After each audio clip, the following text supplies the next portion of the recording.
वह तुम्हारी पीठ पीछे तुम्हें धोखा दे रहा है। क्या वह मेरे पीठ पीछे कुछ कह रहा था? वह तुम्हारी पीठ पीछे बुराई कर रहा था।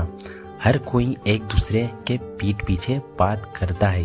तो गाइस इस तरह के सेंटेंसेस जो कि हमें हमारे डेली लाइफ में न जाने कितने ही बार हमको यूज़ करना होता है और अक्सर आप लोगों ने इनका यूज़ हिंदी में न जाने कितने ही बार किया होगा और सुना भी होगा। सो डोंट वरी गाइस, आज की वीडियो में हम लोग सीखने वाले हैं कि इन्हें इंग्लिश में कैसे बोला जाता है।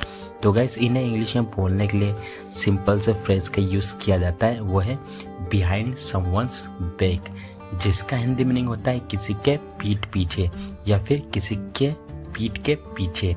तो इन दोनों का एक ही मतलब होता है, एक ही सेंस होता है, बस कहने का फर्क होता है। तो आइए इसको यूज करने का कंप्लीट रूल जान लेते हैं। तो सबसे पहले बोला जाता है सब्जेक्ट, उसके बाद में हेल्पिंग वर्ब, हेल्पिंग वर्ब के बाद बोला जाता है मेन वर्ब, मेन वर्ब के बाद बोला जाता है बिहाइंड नाउन या फिर पॉजेसिव एडजेक्टिव, फिर उसके बाद में बैक। एक और बात यहाँ पे क्लियर करना चाहूँगा गाइस, जो पॉजेसिव एडजेक्टिव है इसमें आएगा my, your, his, her, their etcetera. तो चलिए यहाँ पे कुछ एग्जाम्पल्स लेते हैं ताकि इसे और बेटर तरीके से सीख सके। वह तुम्हारी पीठ पीछे तुम्हें धोखा दे रहा है। He is cheating on you behind your back. He is cheating on you behind your back.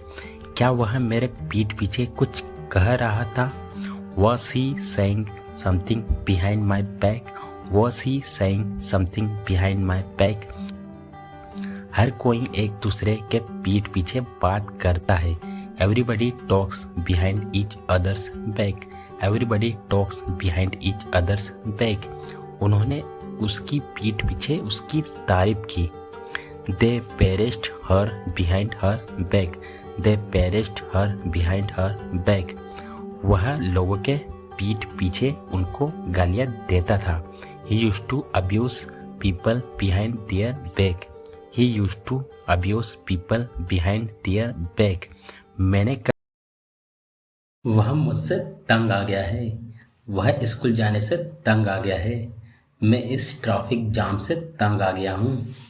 मैं तुमसे तंग आ गया हूँ। तो गाइस इस तरह के छोटे छोटे सेंटेंसेस जो कि अक्सर हमें हमारी डेली लाइफ में न जाने कितने ही बार इनका यूज़ करना होता है। और आई एम श्योर आप लोगों ने भी इस तरह के सेंटेंसेस जो कि अपनी डेली लाइफ में बहुत बार बोला होगा और सुना भी होगा। तो आज की इस वीडियो में हम लोग सीखने वाले हैं कि इस तरह के सभी सेंटेंसेस को इंग्लिश में कैसे बोला जाता है। तो गाइस इस तरह के सभी सेंटेंसेस को इंग्लिश में बोलने के लिए जिस फ्रेज का यूज़ किया जाता है वो है फेड ऑफ, जिसका हिंदी मीनिंग होता है तंग हो जाना। तो आइए इसको यूज़ करने का कंप्लीट रूल जान लेते हैं। तो सबसे पहले बोला जाता है सब्जेक्ट, उसके बाद में हेल्पिंग वर्ब, हेल्पिंग वर्ब के बाद बोला जाता है fed of plus object pronoun या फिर वर्ब में आईएनजी प्लस अदर वर्ड। तो आइए कुछ एग्जांपल्स लेते हैं ताकि इसे और बेटर तरीके से सीख सके। वह मुझसे तंग आ गया है। He is fed up with me. He is fed up with me.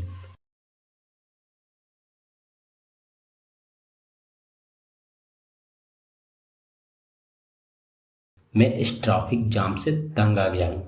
I am fed up with this traffic जाम।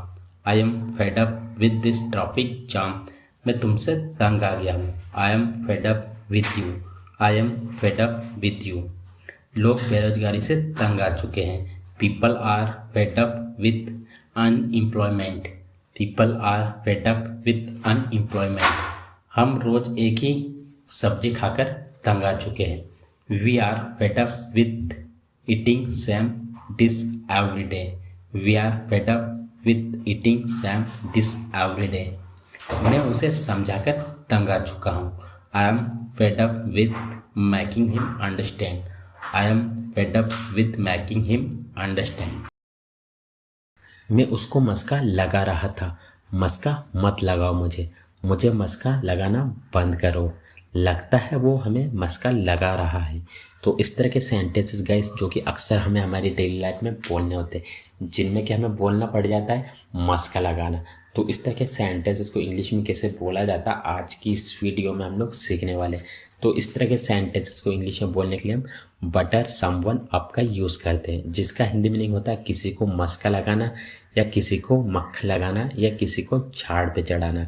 तो गाइस यहाँ पे एक और बात क्लियर करना चाहूँगा यहाँ पर हम सच में मक्खन लगाने की बात नहीं कर रहे, बल्कि यह एक मुहावरा है जिसका मतलब होता है अपने किसी काम को पूरा करवाने के लिए या फिर अपने फायदे के लिए किसी को अच्छा बोलना या फिर उसके साथ अच्छा बिहेव करना। इस कंडीशन में हम मस्का लगाने का यूज़ करते हैं, मतलब मक्खन लगाना या फिर किसी को झाड़ पे चढ़ाना। तो इसके लिए हम बटर समवन ऑफ का यूज़ करते हैं। तो आइए इसको स्ट्रक्चर में कैसे यूज़ किया जाता है देखते हैं। तो सबसे पहले बोला जाता है सब्जेक्ट, उसके बाद हेल्पिंग वर्ब के बाद बोला जाता है बटर अप, उसके बाद में अदर वर्ड। तो एक और बात क्लियर करना चाहूँगा गाइस, यहाँ पे जो बटर अप में जो बटर है वो मेन वर्ब की तरह काम करेगा। जैसा हमारा टेंस होगा उसके अकॉर्डिंग इसकी फॉर्म चेंज होगी। तो यहाँ पे आप कुछ एग्जांपल्स देखोगे गाइस तो अपने आप समझ जाओगे कि इसको कैसे यूज़ किया जाता है। मैं उसको मस्का लगा रहा था, I was buttering him up, I was buttering him up. मस्का मत लगाओ मुझे, या फिर मक्खन मत लगाओ मुझे, या फिर झाड़ पे मत चढ़ाओ मुझे। Don't butter up me, don't butter up me. मुझे मस्का लगाना बंद करो, या फिर मुझे मक्खन लगाना बंद करो। Stop buttering me up, stop buttering me up. यहाँ पे जो हमने मी लगाया है वो आप लास्ट में भी लगा सकते हो, but actually most of the time ये बीच में ही यूज़ किया जाता है, बटर और अप के बीच में। लगता है वो हमें मस्का लगा रहा है, या फिर लगता है वो हमें मक्खन लगा रहा है। I think he is buttering us up, I think he is buttering us up. वो प्रमोशन पाने के लिए अपने बॉस को मस्का लगाता है। He butters up his boss to get promotion, he butters up his boss to get promotion.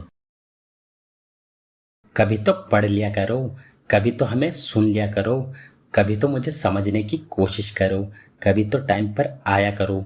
तो गैस इस तरह के सेंटेंसेस जो कि अक्सर हमें हमारी डे टू डे लाइफ में न जाने कितनी ही बार इनका यूज़ करना होता है।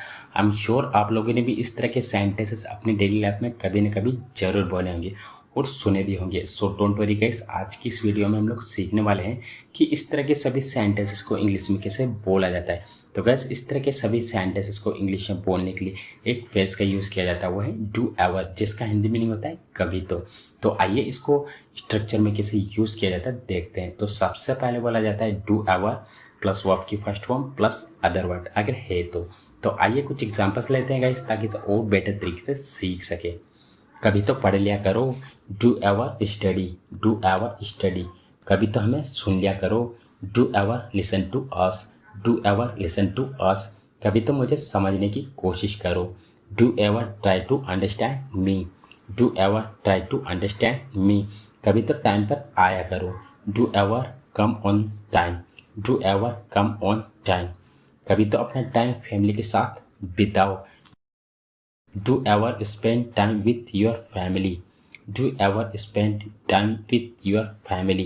कभी तो चुप रहो, do ever keep quiet, do ever keep quiet. कभी तो हंस लिया करो, do ever laugh, do ever laugh. कभी तो मुस्कुरा दिया करो, do ever smile, do ever smile. कभी तो ढंग से बात कर लिया करो, do ever talk in manner, do ever talk in manner.